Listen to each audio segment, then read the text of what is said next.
स्वीकार कीजिए ब्रजेश मिश्रा का और आप देखना शुरू कर चुके हैं द डिबेट। और आज हम बात करेंगे भारत समाचार और हम सब पड़े हुए आयकर के छापे के बारे में। बहनों भाइयों, पिछले दिनों हम सब पर इनकम टैक्स डिपार्टमेंट की अच्छी खासी छापेमारी की कार्रवाई हुई। भारत समाचार चैनल के दफ्तर पे, मेरे स्वयं के आवास पर, मेरे भाई के आवास पर, कंपनी के निदेशकों के आवास पर, हमारे स्टाफ के आवास पर और भी जो हम लोगों से संबंधित लोग हैं उन सबके घर पर आयकर विभाग की मैसिव रेड पड़ी। छोटी मोटी नहीं, बहुत ही बड़ी, व्यापक, भीषण और बहुत ही बड़ी तैयारी के साथ। मैं भी पत्रकारिता में 22 साल हो गए मुझे, लेकिन आयकर विभाग इतनी आक्रामक तरीके से कहीं छापेमारी करता है मैंने स्वयं भी कभी कवर नहीं किया। जबकि टैक्सेशन के तमाम मामलों में छापेमारी की कार्रवाई होती है, लेकिन इतनी सुनियोजित और इतने आक्रामक तरीके से छापेमारी की कार्रवाई होते मैंने कभी नहीं देखी थी।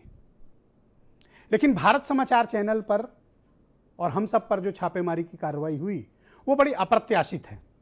अप्रत्याशित इस दृष्टिकोण से है कि चाहे वो मेरा व्यक्तिगत इनकम टैक्स रिटर्न रहे हों, या वीरेंद्र सिंह जी के इनकम टैक्स रिटर्न रहे हों, या कंपनी के निदेशकों के, या मेरे परिवार के लोगों के, हम सब टैक्स कानूनों का पालन करने वाले नागरिक हैं जो इस देश के कानून को और इस देश के संविधान का पालन करते हैं।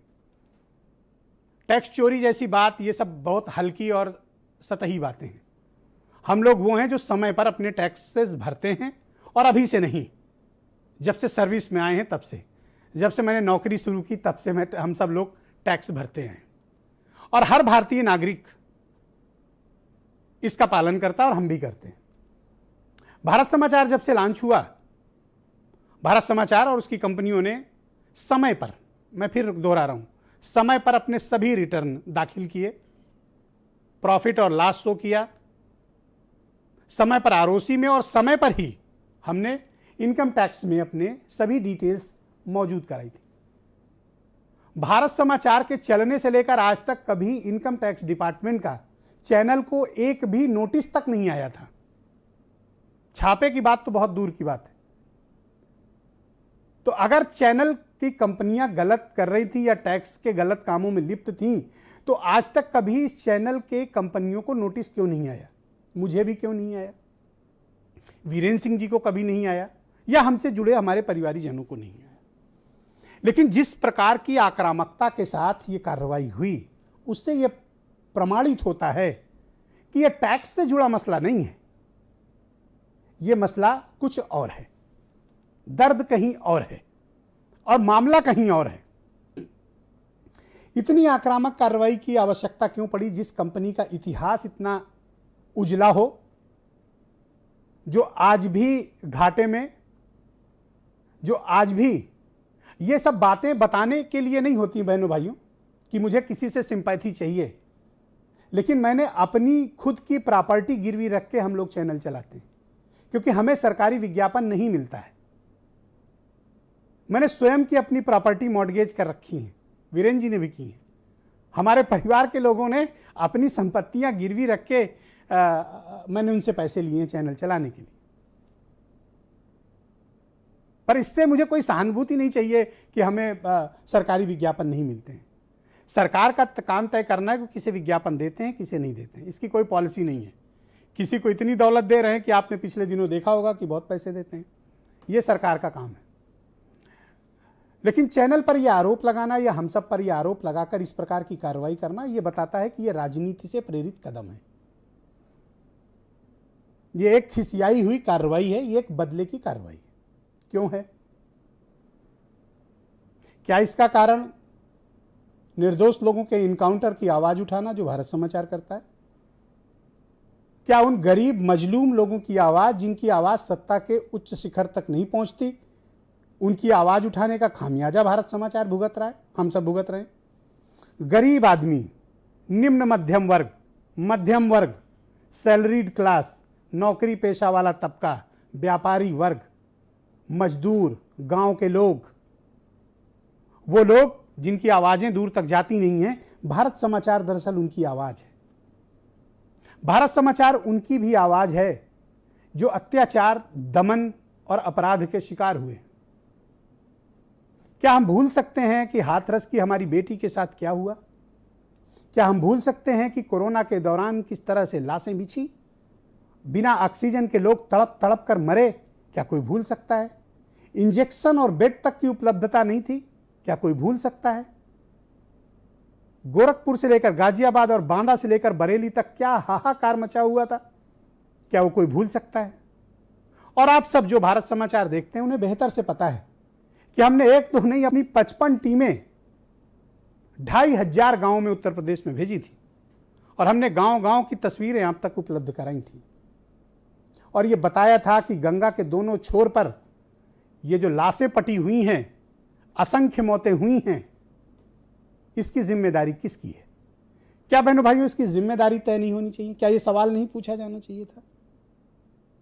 कोरोना के दौरान जो बच्चे अनाथ हुए, हमने उनकी कितनी आपको तकलीफें दिखाई कि परिवार के परिवार मिट गए, घर में सिर्फ छोटे बच्चे बचे। क्या यह सरकारों का फर्ज नहीं बनता कि उन गरीब लोगों की मदद करें, उन लोगों तक पहुंचे जिन्होंने कोरोना में अपने घर के कमाऊ सदस्य और सबको गंवा दिया? तो यही तो भारत समाचार पूछता है। और भारत समाचार क्या पूछता है? हर व्यक्ति जो भी जुल्म का, अत्याचार का शिकार है, भारत समाचार उसकी आवाज है और यह बताने की कोई आवश्यकता नहीं, यह प्रमाणित है उत्तर प्रदेश के मेरे 24 करोड़ भाई बहनों में, जिनको मैं अपना परिवार मानता हूं। आप में से किसी को थोड़ी भी तकलीफ होती है तो उस तकलीफ का एहसास हम और हमारी टीम करती है। उस तकलीफ को हम चैनल पर आवाज देते हैं ताकि सत्ता चला रहे हुक्मरानों तक, प्रशासन तक आपकी तकलीफ पहुंचे। तो आपकी आवाज बनने के खामियाजे भी होते हैं जो कि हम भुगत रहे हैं, पर मुझे इसकी कोई सिंपैथी की आवश्यकता नहीं है। मेरे स्वयं के आवास पर तकरीबन 40 घंटे तक आयकर विभाग की 20 से ज्यादा लोगों की टीम मौजूद रही।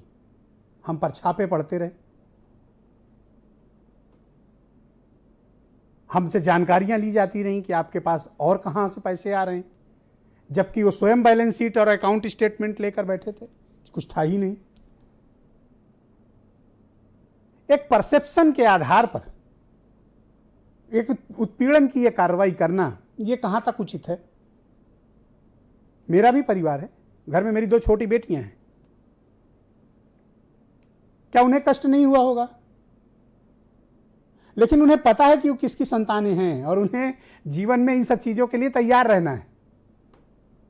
और मैं धन्यवाद देता हूं आयकर विभाग का कि उन्होंने मेरी बेटियों को पहले से ज्यादा मजबूत बना दिया है। मेरी एक बेटी की उम्र 14 साल और दूसरी की 9 साल है। उन्होंने घर पे जो संस्कार सीखे हैं, अब मैं ऐसा मानता हूं कि मेरी बेटियां पहले से अधिक निश्चयी, पहले से अधिक दृढ़ और पहले से ज्यादा उनके भीतर आत्मविश्वास आएगा, क्योंकि जो 40 घंटे उन्होंने झेला है वो किसी बड़ी परेशानी से कम नहीं था। मैं जिस घर में रहता हूं, मैं 6 साल से मैंने उस घर की पुताई नहीं कराई है, पेंटिंग नहीं कराई है, घर को ठीक नहीं कर पाया। ऐसा नहीं कि मैं नहीं करा सकता, करा सकता हूं, लेकिन मेरे सामने अभी मेरी चुनौती है कि ये चैनल चलता रहे, हमारे स्टाफ को सैलरी मिलती रहे, हमारे जो जरूरी खर्चे हैं चैनल के वो चलते रहें। ये पहली प्राथमिकता है। ये ठीक हो जाएगा तो फिर हम अपनी सुख सुविधाओं की चीजें तो आगे कर लेंगे। कभी मैंने 2 साल से नए कपड़े नहीं खरीदे हैं, ऐसा नहीं कि मैं नहीं खरीद सकता, खरीद सकता हूं, लेकिन मेरी प्रायोरिटी क्या है कि चैनल ठीक से चले। मैं आज भी 8 साल पुरानी गाड़ी में चलता हूं, मैं खरीद सकता हूं नई गाड़ी, लेकिन मैं चाहता हूं कि चैनल इंडिपेंडेंट हो जाए, हमारे लोगों को वक्त पर सैलरी मिले। मैंने भी नौकरी की है, मैं जानता हूं कि सैलरी क्या होती है। एक पत्रकार के पास उसकी तनख्वाह के सिवा क्या होता है, वो मिलनी चाहिए। इसके लिए क्या किसी को प्रताड़ित किया जाना चाहिए, किसी को परेशान किया जाना चाहिए? आप क्या ढूंढना चाहते हैं और क्या तलाशना चाहते हैं? आपके हाथ तो खाली रहे। वीरेंद्र सिंह जी इस चैनल के स्टेट हेड हैं, एम्प्लॉई हैं। वो इस चैनल को अपनी जान से ज्यादा प्यार करते हैं। उनके लिए चैनल उनके माता पिता के समान है। उनके जीवन का अधिकांश वक्त वीरेंद्र जी का इस चैनल पे बीतता है। वो 18 से 19 तक घंटे तक सिर्फ घर सोने के लिए 2-3 का 4 घंटे के लिए जाते, इतना श्रम करते हैं वीरेंद्र जी। उनके घर भी छापा डाला गया। बीरेन जी का जो घर है वो 2.5 कमरे का है। आप लोगों को आश्चर्य हो रहा होगा कि बीरेन जी कोई बहुत बड़ी कोठी में रहते हैं, ऐसा नहीं। बीरेन जी के पास जो घर है वो 2 कमरे, एक ड्राइंग रूम और एक ऊपर उनका स्टोर रूम। उनके घर 22 लोग की टीम गई थी। बीरेन जी का संकट ये था कि ये उनको रुकवाएं कहाँ, क्योंकि एक कमरे में तो बच्चे हैं, एक में बीरेन जी हैं, तो उन्होंने अपना ड्राइंग रूम, अपनी बालकनी और ऊपर का स्टोर रूम खोला। हमारे यहाँ भी यही संकट था। मैं जिस फ्लोर पे रहता हूँ उसमें 2 ही कमरे हैं। तो परेशानियां इस तरह की बहुत थी कि इतने लोगों को, जो 20-25 अनचाहे मेहमान आपके यहाँ आए हैं, आप उन्हें रखेंगे कहाँ, वो भी 40-40 घंटे। ये प्रताड़ना थी, परेशान करने की कोशिश थी कि आपके रिश्तेदारों के घर में, आपके भाई के घर में, आपके स्टाफ के घर में। हमारी कंपनी के डायरेक्टर ने, वो 2 BHK फ्लैट में रहते हैं।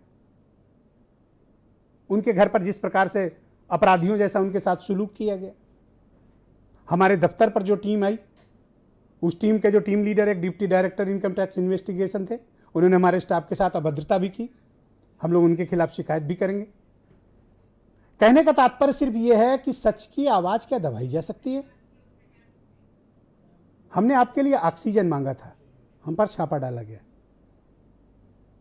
जब आपको इंजेक्शन रेमडेसिविर नहीं मिल रहा था, अस्पताल में बेड नहीं मिल रहा था, आपके घर के लोग तड़प तड़प के मर रहे थे, हमने आवाज उठाई, हम पर छापा डाला गया।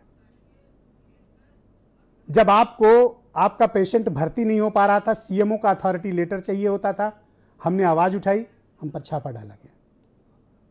जब हाथरस की बेटी को रात में 2 बजे उसकी लाश को फूंक दिया गया, हमने सवाल में जवाब मांगा, हम पर छापा डाला गया।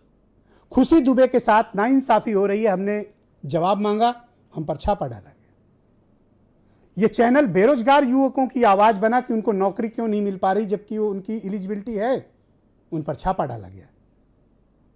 हम आपके बच्चों की अच्छी शिक्षा के लिए आवाज उठाते हैं, हम पर छापा डाला गया।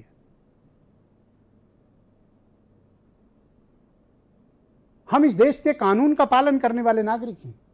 मैं तो स्वागत करता हूं, एनी टाइम आप आइए, हमारी जांच कर सकते हैं। जांच को बाधित नहीं, हमारे किसी भी स्टाफ के व्यक्ति ने किसी के साथ कोई अभद्रता नहीं की, पूरा सहयोग किया। जांचें 2 घंटे के भीतर खत्म हो गई थी, लेकिन बताना चाहिए कि 39-40 घंटे किसी के घर पे आपने क्यों व्यतीत किए, संदेश क्या देना चाहते हैं, यह महत्वपूर्ण है। तो भारत समाचार जनता की आवाज है। आपके हक और हुकूक की लड़ाई लड़ते हैं हम ये कठिनाई क्यों झेल रहे हैं? ताकि आप अपने घरों में सुरक्षित रहें, आपके बच्चों को अच्छी शिक्षा, नौकरी, स्वास्थ्य और उनका हक, आत्मसम्मान बरकरार रहे। आपके बच्चों को अच्छी नौकरी मिले, वो एक अच्छा जीवन जिए, अच्छी एजुकेशन पाएं। हम आपकी आवाज इसलिए बनते हैं।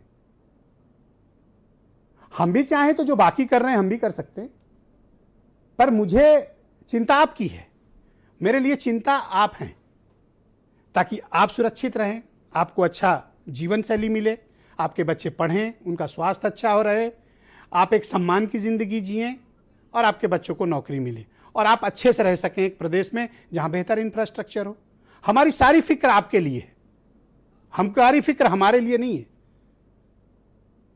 हम चाहें तो आपकी हक की आवाज को दबा के हम भी वही कर सकते हैं, लेकिन मैं चाहता हूं कि आप, आपके बच्चे और आपकी आने वाली पीढ़ियां एक अच्छा उत्तर प्रदेश पाएं और हम सरकारों को जवाबदेही के दायरे में लाएं। मैं किसी या हमारी टीम या भारत समाचार की संपादकीय नीति किसी पार्टी की विरोधी नहीं है। हम जनता के साथ हैं। हमारी बस, आप इसको चाहे अच्छा मान लें पक्ष और चाहे हमारा गलत पक्ष मान लें, हम वही बोलेंगे जो जनता कहेगी। जनता कहेगी यस ऑल इज वेल, मैं यकीन से कहता हूं मैं भी बोलूंगा ऑल इज वेरी वेल।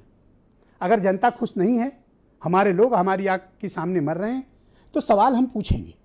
ये हमारा पेशा है, ये हमारा जुनून है। मेरे उत्तर प्रदेश के मेरे 24 करोड़ भाई बहन मेरे दिल में बसते हैं, वो मेरा परिवार है। जैसे मेरी 2 बेटियां मेरा परिवार, मेरे भाई, मेरे घर के लोग, मेरी फैमिली, मेरे दोस्त, उसी तरह मेरे 24 करोड़ लोग हैं जो मेरे परिवार की तरह हैं। और उनमें से हर एक व्यक्ति मेरे लिए वही दर्जा रखता है जो मेरी फैमिली के मेंबर रखते हैं। मैं क्यों विचलित हो जाता हूं जब आप में से किसी के साथ ज्यादती होती है? क्योंकि मैं मानता हूं कि आप सब मेरा परिवार हैं। तो ये बताइए कि अगर मुझ पर कोई ज्यादती होगी तो आप नहीं बोलेंगे क्या? हमारे पत्रकारों के साथ, बीरेंद्र सिंह जी के साथ, हमारे रिपोर्टर्स के साथ, हमारे स्टाफ के साथ कुछ गलत होगा तो आप बोलेंगे या नहीं बोलेंगे? क्योंकि हम आपकी लड़ाई उतनी ही जुनून से लड़ते हैं, खुद को रिस्क में डाल के। आपका फर्ज बनता है कि आप भी बोलिए, गलत हो रहा है तो लड़िए, आवाज उठाइए। यह उत्तर प्रदेश हमारा आपका सबका है, 24 करोड़ लोगों का है, किसी व्यक्ति विशेष का नहीं। इस प्रदेश को कोई बंधक नहीं बना सकता। और उत्तर प्रदेश के लोगों को मैं मानता हूं कि ये वो लोग हैं जिनसे देश चलता है। ये 24 करोड़ जागृत लोगों का प्रदेश है। ये 24 करोड़ उन तपस्वी लोगों का देश है जिन्होंने बहुत कुछ त्याग करके अपने प्रदेश को खड़ा किया है। हम न जुल्म सहते हैं, न जुल्म करने देंगे। जुल्म के खिलाफ आवाज बननी है हमें और आपको मिलकर बननी है। मुझे कोई सहानुभूति नहीं चाहिए कि मेरे यहां छापा पड़ा, चैनल पे छापा पड़ा। नो, मैं सिर्फ इस बात के लिए आप सबसे अनुरोध करता हूं, गलत कहीं भी हो, कोई भी कर रहा हो, सत्ता पक्ष कर रहा हो, विपक्ष कर रहा हो, पुलिस कर रही हो, प्रशासन कर रहा हो, मीडिया कर रहा हो, समाज का कोई भी तबका कर रहा हो, बोलिए, सच की आवाज बनिए, एक अच्छा समाज लाइए जहां गलत को गलत और सही को सही बोलना हमें आना चाहिए। यह हमारा उद्देश्य होना चाहिए जीवन का। और भारत समाचार इसी संपादकीय नीति को फॉलो करता है। ना हमारे पास कोई डंडा है, ना हमारे पास कोई एजेंडा है, और ना हमारे पास छुपा हुआ कोई फंडा है जिसको तलाशने आयकर विभाग की टीम आई थी। हम हर सवालों का जवाब देने के लिए तैयार थे, तैयार हैं, और भविष्य में भी मैं आपको विश्वास दिलाता हूं कि हम आपके भरोसे को कभी ठेस नहीं पहुंचने देंगे। आज ओपनिंग रिमार्क में मुझे यही कहना था। मैं इस डिबेट को आगे बढ़ाता हूं, कुछ बयान सुने आप। ओके, तो आज डिबेट को सीधे आगे बढ़ाते हैं। मेरे साथ आज की डिबेट